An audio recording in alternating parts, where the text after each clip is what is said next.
The imperial clock tower struck the 7th hour precisely, its bell echoing across the capital.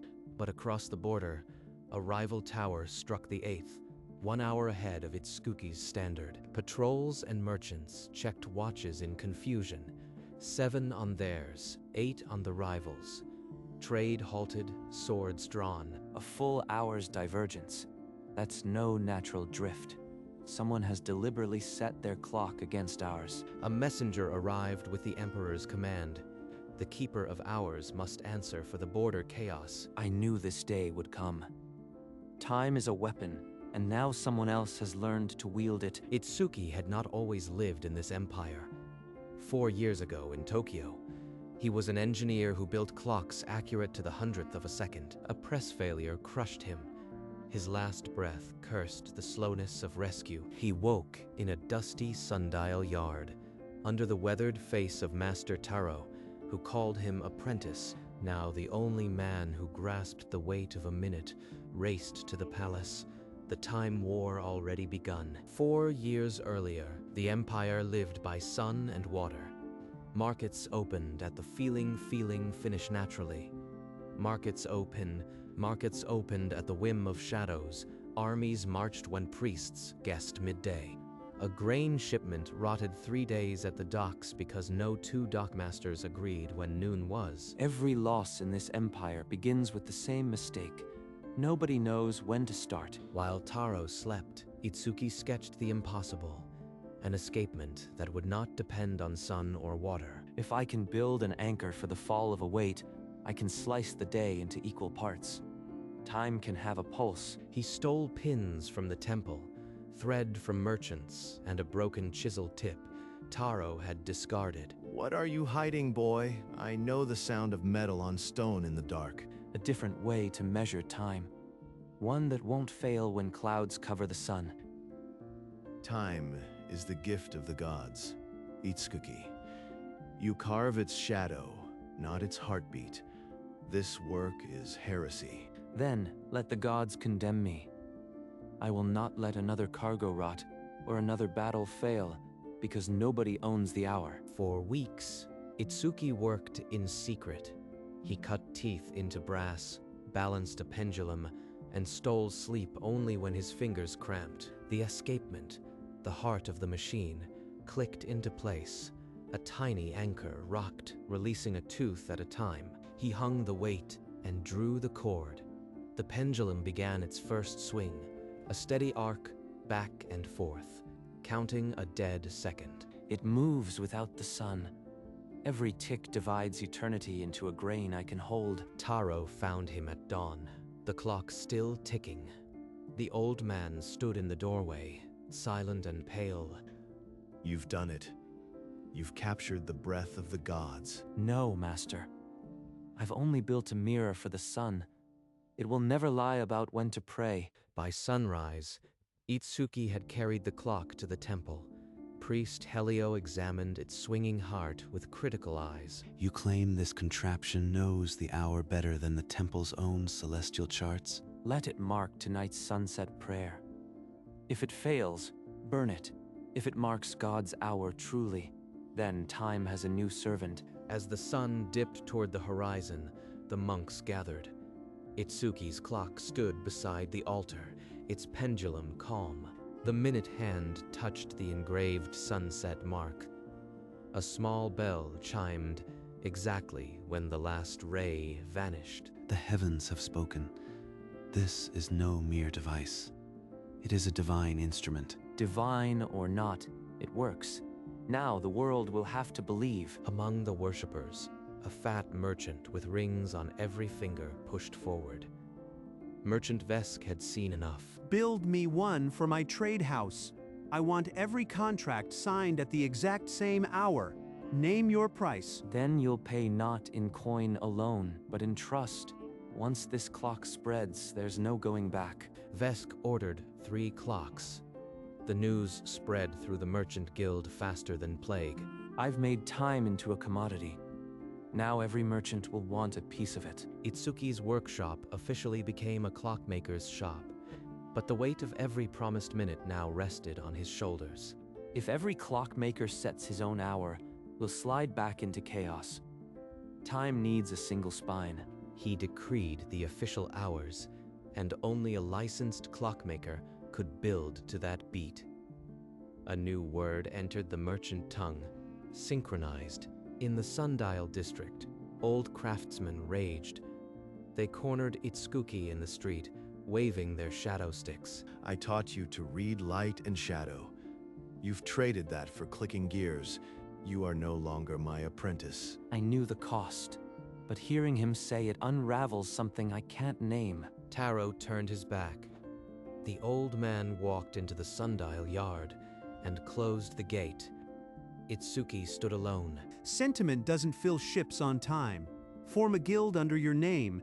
Itsuki will crush any merchant who doesn't follow your hour. Then, let's stop calling it mine. Call it the Guild of the Measured Hour. Let every license carry its seal. By the next market day, every major trade house in the capital displayed a synchronized clock, the guild's seal etched on its face. I have an army of merchants now, but where Taro stood is a shadow I'll never fill. A border drill collapsed into chaos. Infantry arrived 2 hours late. Horsemen charged before archers were in place. I gave the order for dawn. Half my captains thought dawn was when the rooster crowed, the other half when the sun touched the tent pole. You sell clocks to merchants. Build me one that can march into battle. I want every soldier's foot to hit the ground at the same beat. Then I'll need to build a clock that survives mud, shock, and the ignorance of men who have never seen a gear. It will take weeks. He designed a field clock with a locking pendulum and a waterproof case. Its tick was loud enough to be heard over drill commands. Theron ordered a night assault test. No torches, no signals, only the clocks to coordinate 3 flanking columns. At the set minute, the columns moved. Their boots struck the earth in perfect sync, a wind of steel in the dark. No army on this continent has ever moved like that. The Emperor must know what you've built. And now the Empire will learn that a minute can be more deadly than a sword. The Imperial Army quietly adopted the field clock. Itsuki's time now commanded the Empire's sword arm. A tower taller than any temple, visible from every street. When it strikes, the whole capital will know the hour without checking a pocket. Construction began that spring. Masons, carpenters, and gear cutters worked under Itsuki's unblinking eye. The great brass bell, cast with the guild's seal, was hoisted into the tower's peak. On the day of completion, the first toll shook glass windows across the city. Markets, courts, and temples reset their routines to the tower's chime. The city found a new heartbeat. Now, I can divide the Empire itself. Every province must have its own local hour, but all must obey the tower. He published the first time zone decree. The West 3 minutes slow, the East 4 minutes fast, but all synchronized to the capital from the mining province. We will not accept an hour that doesn't match our sun. Resistance. But time is not a suggestion. It's the pillar of the state. His clock tower became a symbol of order, but in the shadows, the rival empire watched and plotted. Before the next bell struck, the Emperor's personal guard summoned Itsuki to the throne room. You have woven time into our commerce and our steel. Now let it be woven into the crown. In a ceremony witnessed by the court, Emperor Selden placed a golden hourglass seal in Itsuki's hand. From this day, you are the keeper of hours. No man may build a clock, set an hour, or strike a bell without your leave. Absolute power over time. Every heartbeat of the Empire will now obey my standard. The Emperor decreed that a clock tower like the capital's would rise in every provincial seat, all bound to Itsuki's mainspring. But know this, Keeper. The moment you dictate the hour for all kingdoms, you become the most envied man alive. Let them envy. I have not built this to be loved. Your Majesty, I built it to be necessary. That night, Itsuki climbed his tower and looked east. A spy had sent word that a rival clock was being assembled. So, The war for time has already begun. I must be ready. A spy's sketch reached Itsuki. A dark stone tower, its clock face a full hour ahead of the Imperial standard. The Imperial dogs think time is a servant. We will make it their executioner. Keth oversaw the rival clock's construction personally. He ordered the hands set to an hour that mocked the sun. When our bells ring the 8th, their empire will still be counting the 7th. By the time they rally, their walls will be ash. An hour ahead. If their army trains to this beat, they'll strike when our guards think it's still deep night. It's not a clock. It's a siege weapon made of teeth and springs. He's weaponized the very heartbeat of a kingdom. Keth had recruited a dozen clockmakers from borderlands, each sworn to build only to the rival hour. If I tell the Emperor now, he'll demand a war we aren't ready to fight. I must prepare a defense in secret. First, I must ensure every field clock is synchronized to a master signal that no spy can tamper with. The War of Minutes had begun.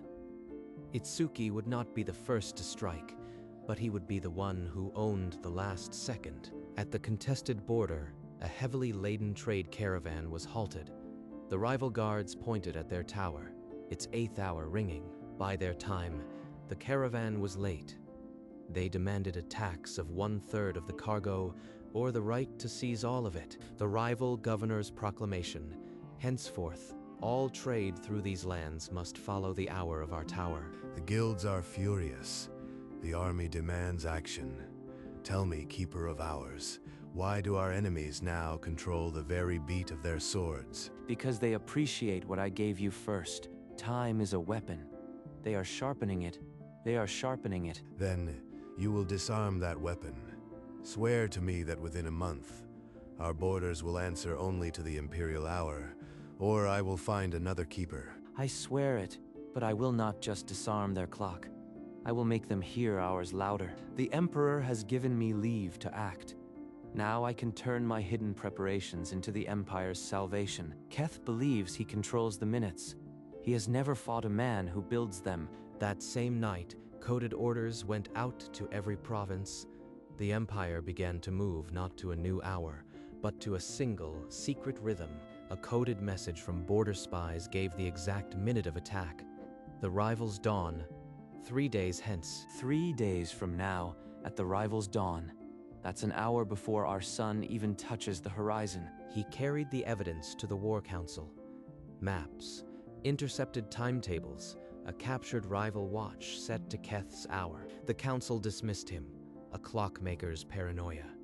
Even Theron looked away, unable to counter the room's scorn. They think I am chasing shadows, but Keth's design is already set in brass, a hammer waiting to fall. General Theron found him in the workshop at midnight. His voice was low, his eyes full of a soldier's risk. I can't give you the army without orders, but my own regiment will be inspecting the border that morning. Use that as you will. 1 regiment is not an army, but it's enough to set the trap. If every second aligns, He began to synchronize every field clock in the border province to a master signal, hidden, untouchable. Keth will strike at his dawn. I will make sure he finds the Empire already awake. By night, he moved the synchronized field clocks to hidden cellars and remote farms along the border. Trusted clockmakers adjusted each piece to the master signal, their hands trembling at the treason they were committing. Discovery means execution. But if we are not ready, the Empire burns. Theron's regiment marched under the guise of inspecting the border. But their true task was a timed drill. You taught us that a minute can be a weapon. Now, teach my officers to lead with that weapon. For 2 days, Itsuki drilled a handful of officers in pincer movements keyed to the exact second of the field clock. They move like a single creature now. When the enemy hits them, they'll feel like a machine. The hidden network was set. Every field clock along the border ticked in unison, awaiting a single signal. At the rival's dawn, your regiment will be the anvil. I will be the hammer. But the 3rd day was approaching, and Keth's own clock was ticking toward its false dawn. In a dark corner of a border tavern, a hooded figure pressed a slip of paper into Itsuki Skilly's palm. The note read, Dawn, 3 days by their tower, Keth marches. 3 days. At their dawn, our sentries will believe it's still deep night. The hour is locked. Itsuki and Theron bent over the border map, their fingers tracing the timetables for the final counterstrike. If the capital learns we moved without orders, they'll call it treason. They'll call it treason. We'll call it necessity. The only trial that matters is the one at dawn. They synchronized their field clocks to the exact minute of the rival's dawn. When Keth expected unpreparedness, they would deliver a storm. Every second is a soldier now. I have deployed them all. The Emperor remained unaware. The capital slept, and only 2 men knew that war would break at an hour no one expected. The last grain of sand fell toward the rival's dawn. In 3 days, time itself would be the battlefield. On the eve of the rival's dawn, Itsuki moved through the silent tower, testing every signal line. 1 wrong second would be disaster. We've committed treason tonight. If the Emperor learns before the battle, we hang. Then we must win before he learns. Are your men in position? They are. They trust the clocks, not the sun. I've staked my life on your machine. The machine will not fail. At the rival's dawn, we strike. Not a second before. Theron returned to his regiment. Itsuki climbed the tower's highest balcony, alone under a sea of stars. Everything that makes me who I am is ticking in the dark below. If it stops, I stop. He watched the pocket watch in his hand, its glow steady. The rival hour was coming across the border. Keth's army stirred at their false dawn, moving in silence, confident they would find the Empire asleep. In the Imperial camp, 1,000 field clocks ticked in answer. The time war was about to strike. At the rival hour, their assault columns hit the outer forts. Sentries saw only darkness. The first wall was already being scaled. Now, the signal must go out at the exact second. Their commander expects silence. A flare shot into the false dawn. Theron's regiment burst from their hidden positions, a pincer closing on the rival's exposed flank. The clock says strike. Now. Show them what a minute of discipline can do. The rival first wave shattered against a wall of steel. Men, expecting sleeping guards, found a machine already in motion in the rival camp. Keth stared at his watch. Its hands showed the hour of victory, but the battlefield told a different story. This is impossible. Our hour should have buried them in sleep. Who turned our advantage against us? His officers checked their watches, but no 2 showed the same minute. The rival army had no true heartbeat. The first hour is ours, but Keth will not stop. The real test is how many minutes we can hold. The rival's first assault was broken, but Keth's reserve columns began to form. He would not accept a dawn of defeat. From his rear post, Itsuki watched the clock hands meet. He slammed the signal lever, sending flares to every waiting unit. Now. North and south prongs converge at the exact minute Keth's reserves commit. Theron's cavalry thundered through the smoke, striking the rival reserves from the flank at the precise second. Drive them into the river. Every second you let them breathe is a second they regroup. Keth's lines crumbled. As units moved at cross purposes, some following the tower, others their own pocket watches. My clocks are lying. Every one of them. They've poisoned my army. Imperial soldiers surrounded Keth's command tent. The rival general tore off his watch and threw it at Itsuki's feet as the tent flap opened. Curse you. You didn't beat us with steel, you beat us with a tick. Itsuki picked up the broken watch. The face still read the false hour, frozen at Keth's defeat. By the time the true sun rose, the rival army was shattered. Keth knelt in chains, his clock tower silenced. Imperial forces marched into the rival capital unopposed. The dark tower loomed above, its hands frozen at the false hour. Itsuki stood before the captured tower, a crowd of Imperial soldiers and defeated citizens gathering. From this hour, Your clocks will follow the imperial standard. The false dawn that sent your sons to death will never rise again. He ordered the mechanism dismantled. The great bell was silenced with a single stroke, a sound that echoed far longer than its ring. They will hate me for this. But hate is easier to cure than chaos. Theron marched Keth in chains through the streets. The rival general refused to look at the silent tower. Itsuki returned to the imperial capital with the captured rival standard. The city erupted in celebration, but his thoughts were far away. The people see a hero. The court will see a man who acted without permission. The imperial clock tower struck the hour as he passed, its bells steady and dominant over the city. Ahead, the throne room awaited. Itsuki knew that the emperor's judgment would decide whether he was a savior or a traitor. Itsuki entered the throne room. The courtiers fell silent. The emperor did not rise. Keeper Itsuki, you moved my army without my word and silenced a kingdom's time. Why should I not see you as a traitor? Because, Your Majesty, I did not move them for myself. I moved them to preserve the very hour you gave me to keep. That hour is now the only hour. From this day, every kingdom from the eastern mountains to the western sea will set its rhythm to your clock. The emperor raised Itsuki's hand before the court. The keeper of hours was no longer just a servant. He was the arbiter of a continent. That afternoon, a stone engraver ascended the tower scaffold.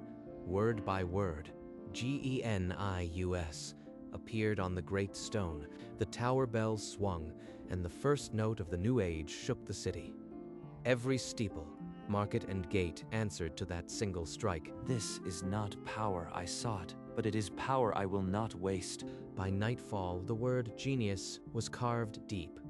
It would outlast the stone. In the royal archives, a new map was drawn, time zones spanning the known world, all bound to Itsuki's mainspring. 3 days after the proclamation, Itsuki rode alone to a quiet hillside cemetery at the edge of the capital. He didn't live to see this, but every clock I built carries a piece of his shadow. I traded his way for my own. Maybe in the end, we both served the same thing. Over the next months, the empire's horizon changed.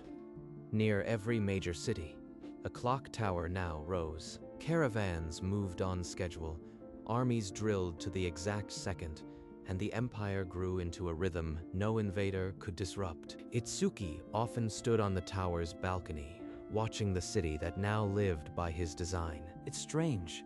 I've built a world where no one is late, yet I never have enough time. But the peace of universal time allowed him a stillness he hadn't known since his reincarnation. But the world is large. Somewhere beyond our farthest map, another clock is ticking, and it doesn't follow our sun. The keeper of hours closed his watch, but he did not sleep. He was already listening for the next tick. A month later, an envoy from a distant kingdom arrived at the imperial court, bearing a sealed scroll and an ornate box. Keeper Itsuki, this envoy claims his kingdom measures time, not by the sun, but by the dance of 2 moons. Open it. Itsuki unrolled the scroll. The design showed a clock face with 2 overlapping moons instead of numbers, geared to a lunar cycle. A clock that measures a day, not by the sun's return, but by the highest tide and the lowest. This changes everything. Your Majesty, this is not a challenge to our hour. It's a new language for time itself. I request leave to study it. Granted. But bring me a clock that speaks both sun and moon. If anyone can, it's my keeper. A universal clock, solar, lunar, together. The next war for time will be fought not with swords, but with equations. Tell the envoy I accept his kingdom's invitation. I will build a clock that honors both heavens. When the courtiers left, Itsuki stood by the window, watching the moons rise. 2 silver arcs he would now capture in brass. The war for time was not over. It had simply moved to a higher orbit. The court buzzed with speculation, but Itsuki merely closed his eyes. The period of the smaller moon is 28 days. If I gear the escapement to that ratio, I can anchor both tides. He opened his eyes and looked at the envoy, who had expected fear, not fascination. That evening, he returned to his workshop and cleared the bench of all but the lunar scroll and a single blank gear. From sun to moons, Keth tried to break time with an hour.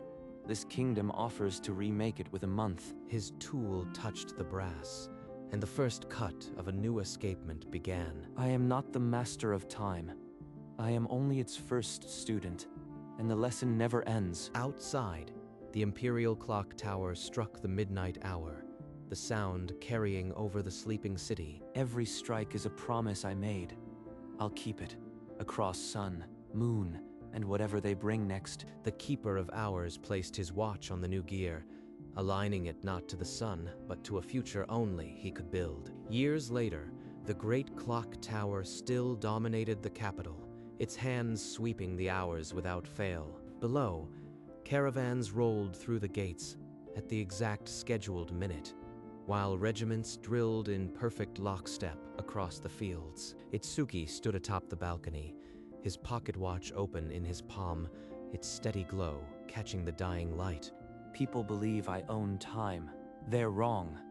Time owns itself. I only keep its beat. He raised the watch to catch the last ray of the sun, its gears whispering. Time is not a gift. It's a responsibility, and I will keep it. Across the empire, every clock tower answered to his signal, every bell a promise. Trade flourished on predictable tides, and armies marched with the precision of his escapement. The world runs on my schedule. Not because I demand it, but because order is freedom. And so the Keeper of Hours watched, ready for the next tick that would challenge his empire's heartbeat.